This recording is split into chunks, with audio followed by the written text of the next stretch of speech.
everybody, and welcome back to another episode of From BA to Broadway, your premier showbiz education podcast. You know who it is. It is me, Mr. Brennan, Stefanik, and I'm bringing you some general programming reminders. Folks, every Monday we are here with our main episodes, and every Friday we are here with our mini-series In the Spotlight. And oh, wow, would you look at that? Today is Friday. I, of course, am not here alone. I could never do this alone. I am joined by our musical theater historian, Mr. Daniel J. Solly. Danny, what is going on? Hey, fam, what's up? Nice. What's going on? Here's the deal. What's the deal? Last week when we recorded Yes. was BG, and today is AG. What do you mean, BG? For you, before Gypsy and after Gypsy. Oh, yes. I have seen Gypsy on the Broadway. He has, last week when we recorded, I was seeing Gypsy that night. You saw it a couple of days after me. Correct. Audience, I need you to know that I got rush tickets. They were $40. Mm-hmm. I sat front row, smack dab center orchestra, and I've never been the same. It's true. He's looking a little strange these days. I don't know what it is. One of his eyes is kind of bigger than the other. I don't know what happened. I'm twitching, I'm sweating, I'm crying. Here's the deal, guys. I saw Gypsy right when they started previews before they even opened. And I mean, we all know orgasming over it every day. You might have mentioned that once or twice. And I just saw it again last week. And this cast has locked the fuck in.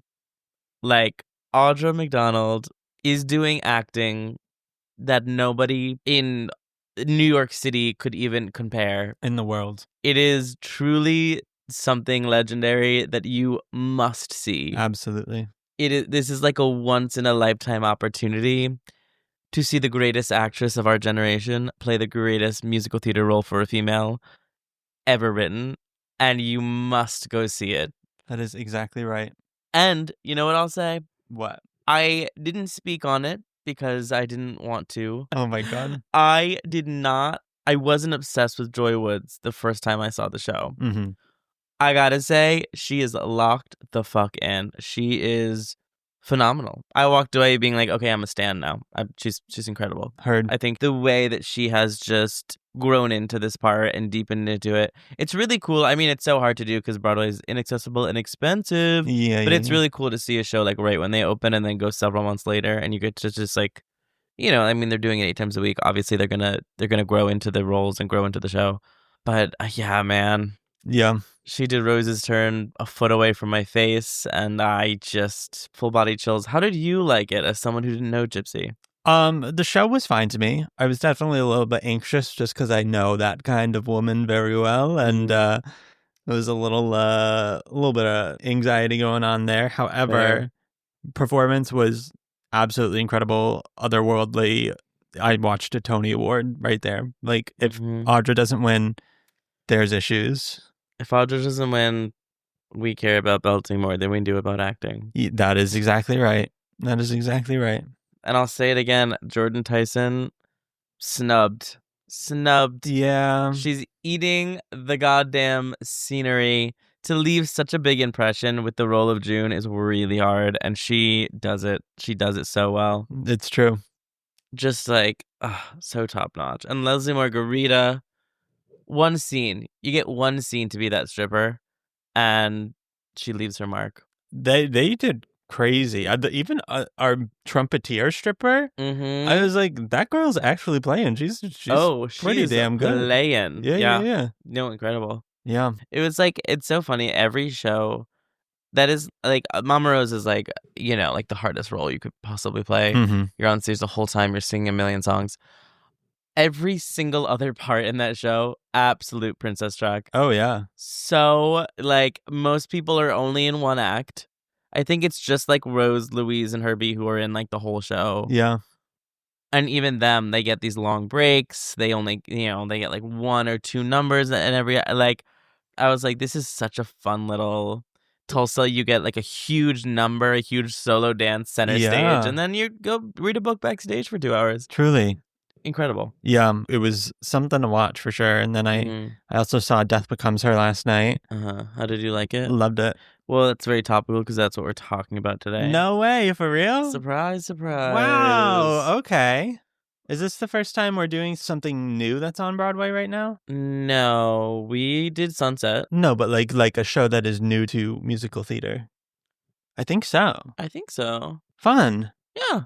I saw it a couple weeks ago. Like a month ago maybe now. I don't know. You saw it last night? Yeah. Was that last night? It was last night. I guess we'll jump in. Let's do it. And then yeah, okay, here we go. Death Becomes Her, the musical. The book by Marco Pennant and music and lyrics by Julia Madison and Noel Carey. It is based off of the 1992 film, which stars Meryl Streep and Goldie Hawn. I'm going to give a synopsis of the musical, which follows... It is a pretty faithful adaptation to the movie, but there are some, hard plot differences. And so the show opens with the character of Viola Van Horn, who kind of sets the scene and explains to the audience that, basically she is immortal, and her secret to immortality is this magic potion which keeps you eternally young and beautiful forever. And so we get that kind of backstory, and then we zoom out and we meet a vain famous actress, Madeline Ashton, who is currently starring in a Broadway show. She is visited by her old friend, who is a struggling writer named Helen Sharp, who is now engaged to a famous plastic surgeon, Ernest Melville. Madeline ends up seducing Ernest and stealing him away from Helen and marrying him, which then sends Helen into a spiral, and so she is sent to a psychiatric hospital for 7 years, where she obsesses over killing Madeline and getting revenge. So now we have 10 years later, Madeline and Ernest are in a very unhappy marriage. Madeline is aging and, being old in the entertainment industry has kind of cost her acting career and her belovedness. Is that a word? Her belovedness in the industry. Kind of a little Norma Desmond, if you will. Yeah. And Ernest is an unhappy Hollywood surgeon who has taken to excessive drinking. They receive an invitation to Helen's upcoming book publication, where they find Helen to be young, successful, and beautiful. Madeline is given Viola's card, and so she goes to meet her and ends up taking the potion to become immortal and beautiful.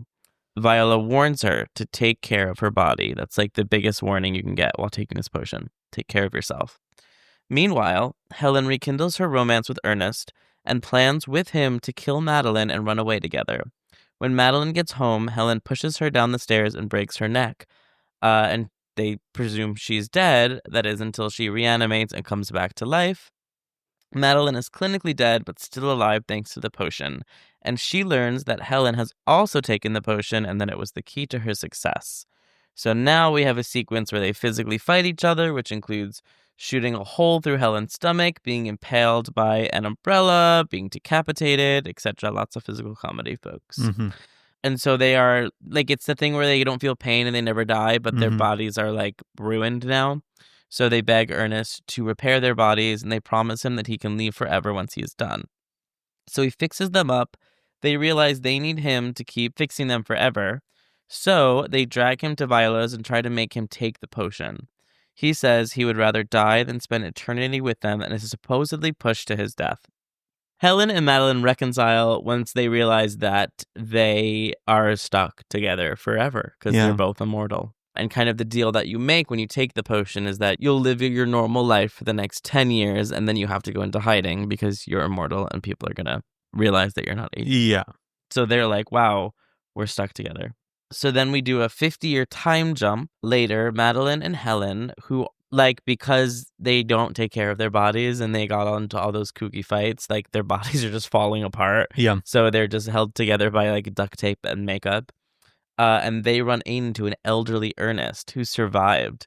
And he had gotten married, had kids, had grandkids, and kind of this forces Helen and Madeline to consider the fact that they will never have an ending of their own. And that is Death Becomes Her. Yeah. The musical. And this was cute. They began developing the show in 2017 with Kristen Chenoweth as tapped to play Madeline.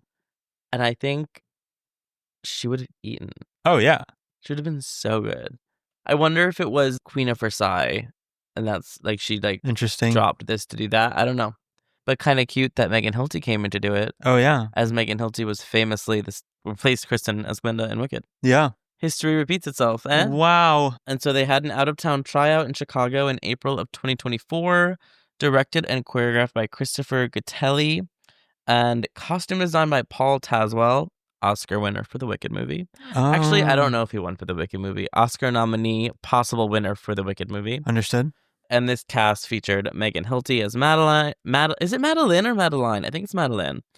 Megan Hilty as Madeline, Jennifer Simard as Helen, Christopher Sieber as Ernest, Michelle Williams as Viola, and Josh Lehman as Madeline's assistant, Stefan. Mm-hmm. The show then transferred to the Luntfontein Theater on Broadway, opening in November of 2024, where it is currently playing. It is nominated for, I believe, 10 Tony Awards. It is leading the pack this year with the Buena Vista Social Club. I think maybe Happy Ending. Yeah, I think they're all have 10 noms, three-way, yeah. and they're all the most nominated shows. And we'll see on Sunday what they win. Yes, we will. Yeah. What did you think of it? I thought it was a blast. I thought it was camp in the best way. Yeah. It was fun. The pacing felt good. Very gay, unashamed. You know? Yeah. Very much like there's a whole song, this one's for the gays. Very fruity. Yeah, and that's what the whole show was, for sure. And those women, man. Mm-hmm. Powerhouses. Absolute vocal powerhouses. Yeah.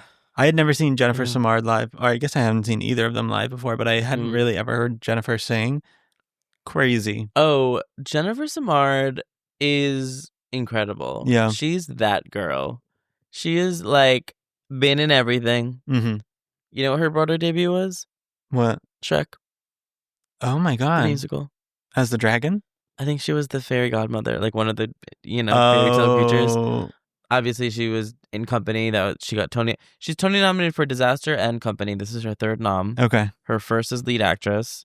She was in Once Upon a One More Time, the Britney Spears musical. Oh. She was, honestly, I had a blast at that show. I thought it was so fun. That's what everyone says. And she was so good. Her rendition of what was her song? Toxic. Oh my God. Look at it. They did it for something. I don't know. It might have been like a morning show or something. Watch it. Like that. Okay. That arrangement of Toxic was the best thing out of that show. I wish we had like a soundtrack from that show just for that. Oh, we don't just have for one? her. No, they didn't make that show. It came and went in the blink of an eye. We never got a soundtrack, unfortunately. Sad. So I'm very thrilled that Jennifer Simard. I feel like Jennifer Simard in the past like 2 years has suddenly like, taken off, and now she's getting her huge flowers for being brilliant. Megan Hilty's always kind of been that girl. Always. I feel like it was Wicked. She's she's an OG Glinda. She booked Glinda when she was 22 out of college. Heard. Third Glinda on Broadway. She was my Glinda. Wow. Yeah. That's beautiful. So her and Shoshana Bean. You didn't see the movie, did you? No. The security guard at the box office advised me not to watch it beforehand. Yeah, that's crazy. Love that guy. I like highly recommend everyone watches the movie before they see the musical. Just because it's not a requirement at all. It is a very standalone show, I think. But I think there's a lot of just like homages and nods to the movie where I was like, oh, I'm glad I watched the movie so I can, I get where you're coming from with all of this. For sure. But some of the tech is just so good. Yeah, really cool. And the costumes are so good. Mm-hmm. The effects and that staircase effect. That was crazy. Was that not crazy? That whoever that person is must have the upper body strength of, I don't even know. Yeah, the way he tumbles down this, like, it's really, I think I kind of put, of the like new musicals this season that are like big splashy Broadway shows, I would put like Death Becomes Her, Boop, and Smash in like a similar category. Yeah. Just in terms of like big ensemble, big dance numbers, like big and fun. I think Death Becomes Her is by far the best one. I think that's the one that's going to last on Broadway. I think it's going to Probably tour. Oh, yeah. This feels like the new Beetlejuice. Well, I hope not. Beetlejuice didn't last very long. It's coming to Broadway for a third time. That's true. Yeah. That's fair. That just got announced. It is coming for a third time. Now we're getting all the tours. Yeah. We're getting Mamma Mia. We're getting Beetlejuice. I feel like there's a third that I'm forgetting. We just had Annie. Annie was at Madison Square Garden, not Broadway. I think we can count that as a big deal. Get your facts right. I think we can count that. Get your facts right. Okay. I think they listened to you. Well, at first, I think they listened to us when you were talking about how you don't get to see tours all that much because they don't come to New York. They said, that gay has got a point. They said, we got to do this for Danny. Yeah, I'll try and see Beetlejuice. I mean, no, I don't care about Beetlejuice. I'll try and see Mamma Mia. Yeah. Have you never seen Beetlejuice? I saw the movie. Oh, it's a fun show. I don't know the musical at all. I've never even seen the movie. It's one that, you know what I think turns me off about Beetlejuice? What? I don't know, we can get on a high horse about this if you want. Okay. We don't have to. I don't care. The fucking fandom. Heard. It annoys me. It's very cult classic. And it's very me Heather's off. fandom. It turned me off to the show. I'm like, I don't care about the show anymore because like these like teeny bopper stands are similar with Outsiders. I'm like, I don't want to see Outsiders. Because you've ruined it. Heard. I'm annoyed by the concept of the show now because you've all ruined it. Go home. Back it up. I think stan culture really ruins the thing that they're standing. Understood. It drives me nuts. Unless you are a stan of from BA to Broadway, in which case... So true. We love our stands. Stay in line. We love our stands. We love our stands, and you can stan us by supporting the... Okay. I mean, you can. Yeah. I really wonder what awards this will win. Yeah. I don't think many. I agree. I think it'll win costume design. Yeah. I think it deserves that. I agree. That might be it. And my hot take, 2 leading ladies shouldn't have been nommed. I think they should have. I do. I do think other people should have also been nommed, but I do think that after seeing that, I'm like, yeah, they deserve it. I just think they are brilliant. They are so brilliant. I think they're 2 of our best, and their comedic performances are wonderful. Mm-hmm. I just think their parts are such the same size. Oh, yeah. I think they're almost indistinguishable from each other. Mm-hmm. And I'm like, there is no world where one of you wins over the other. Yeah, exactly. In the way that, like, in a Wicked scenario, Elphaba is always going to win over Glinda. Yeah. Like, they're the 2 leads, but, like, they do completely different things. 100%. Madeline and Helen are doing the same thing. Yeah. They're the same exact sized part. It's sideshow. Like, they should be either nommed as one, or they're taking up 2 slots in a category where I'm like, put Helen Shen in there, put Robin Herder in there, I don't know. But, like, I was kind of like, and maybe one of them will win, and I'm going to have to, like, publicly apologize to them on a notes app.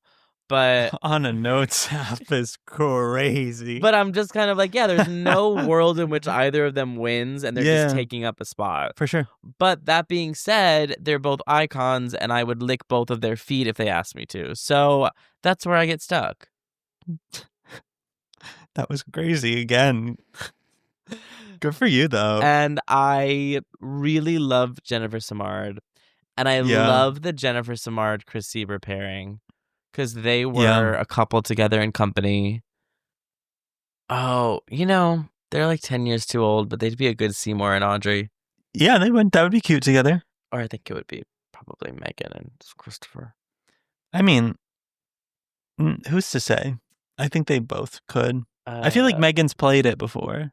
She did in the concert production. If you listen to our episode on Little Shop, you'd know. That was so long ago. After I did my hard research. That was so long ago. My unpaid internship of research. Like 2 weeks ago? That was pretty recent, actually. I don't know. What else is there to say? Oh, this is also nothing to do with the show, but I thought it was so cute, and I've been telling everyone about it. When I was seeing the show, I obviously was like in the back of the balcony because I'm poor as shit. Yeah. And I don't know what was special about the day that I went, but there was like a lot of high school field trips going that same performance. Mm-hmm.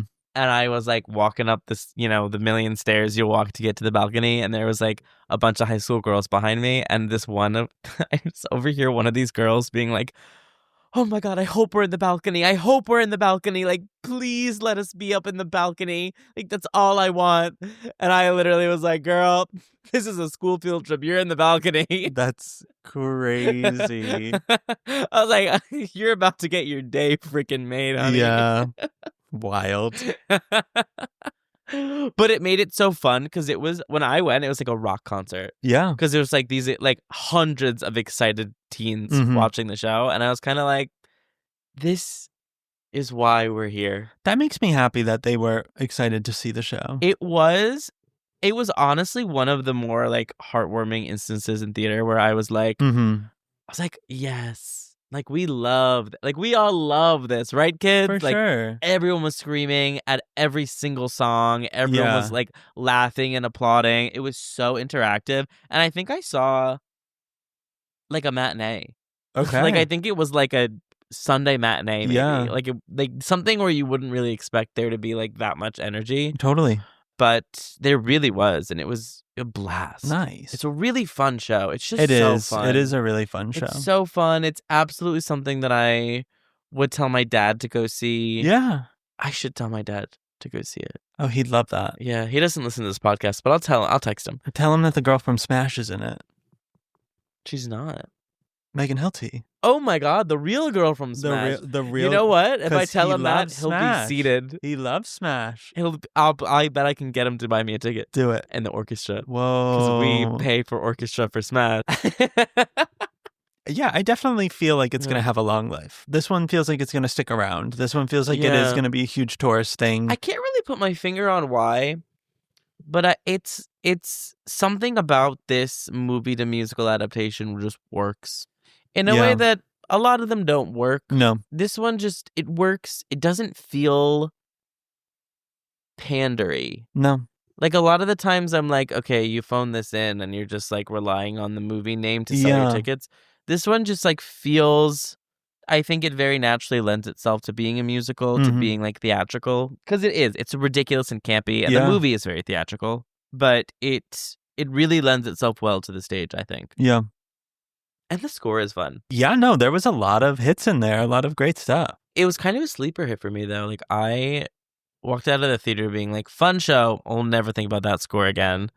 And then, like, last week, I was like starting to listen to it, and now I'm like, okay, I really fuck with this soundtrack. Yeah. It's a really fun soundtrack. It is. It's a blast. Yeah, I think there is a lot of like good comedy song material in there. I think once this show's been around for a little bit longer, we're going to start to see that pop up in everyone's books.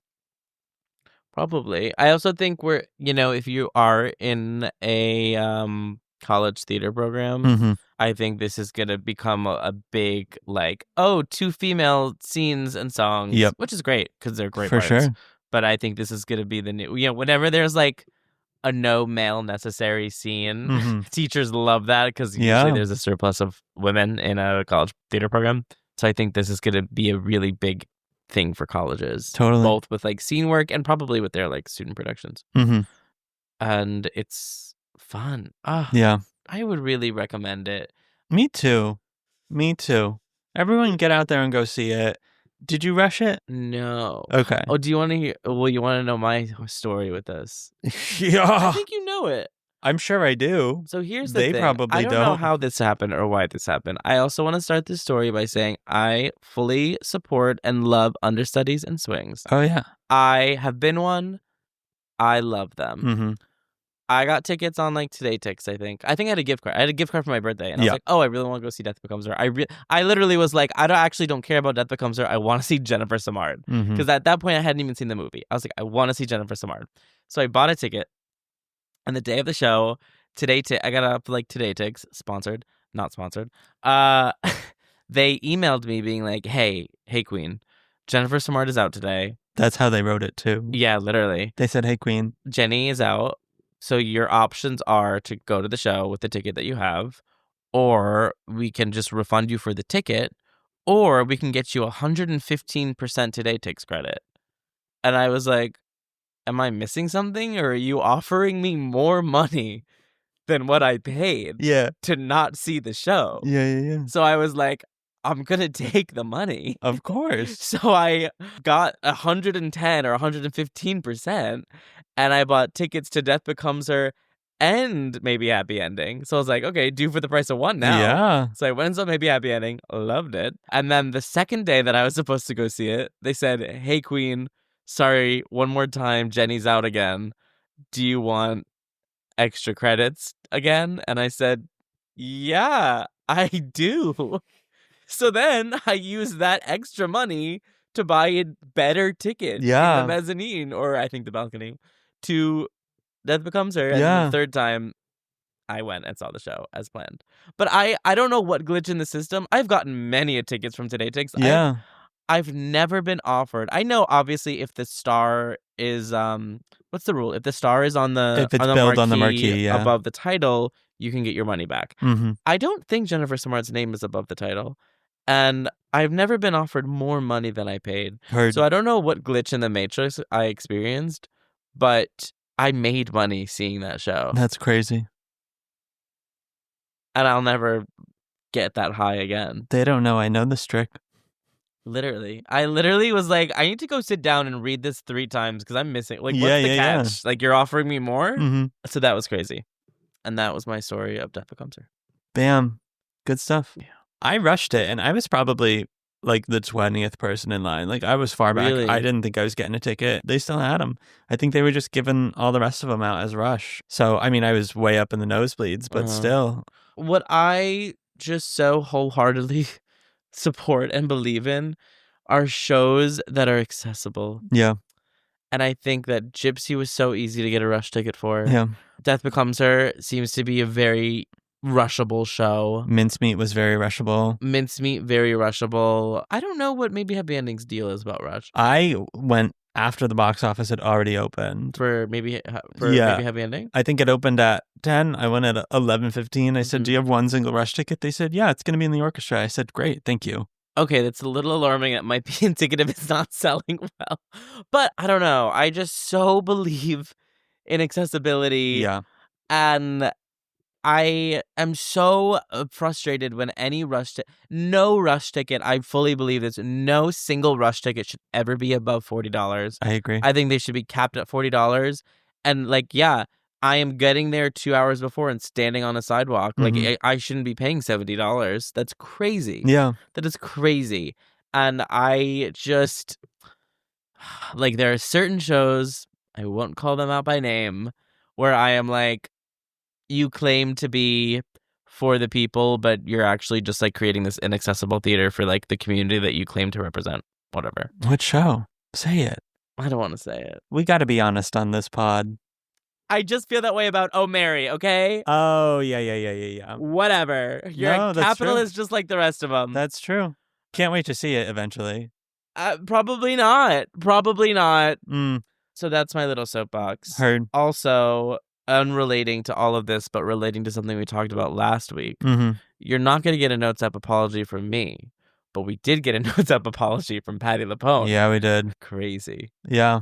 I would pay literal dollars to be a fly on the wall in that room.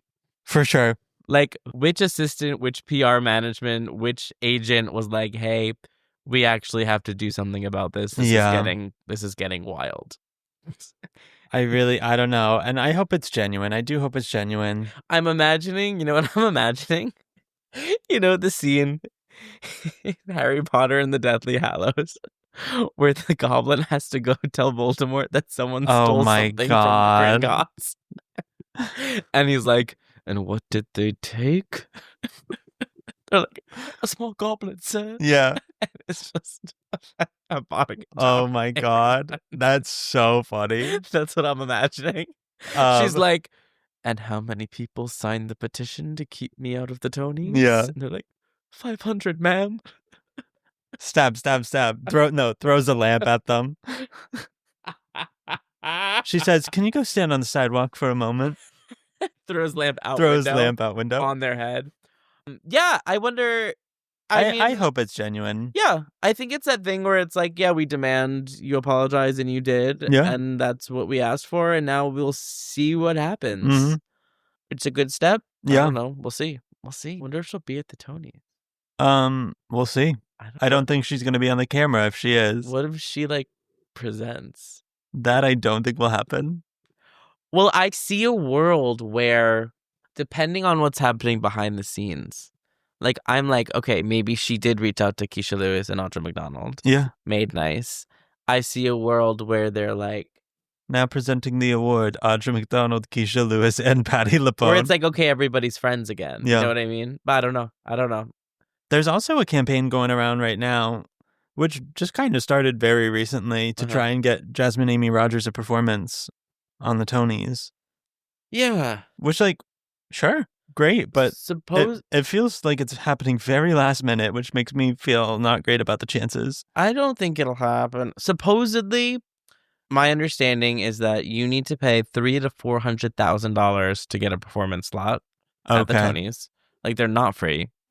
I think if you're a Best Musical nominee, you're guaranteed a performance slot, and then other ones can petition. So I know, like, Real Women Have Curves is performing. They're not nominated for Best Musical, but they're performing. Great. And there's one other one that's not nominated for Best Musical that's also performing. I forget which one. If that's the case, I feel like Boop should be able to afford that. Well, Boop is hemorrhaging money. Oh, okay. Boop is not... Boop is exceptionally expensive, and they are not making money. Gotcha. But supposedly they did try and buy a performance slot, and the Tony producers were like, no. Oh. So I don't know. I don't really know. That's what I've read. Yeah. That's kind of what went down.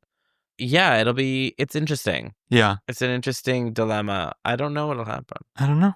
Stay tuned. I don't know. But at the same time, we're also getting like a Hamilton 10th anniversary performance. That's true. And I'm kind of like, why? Because they can afford it.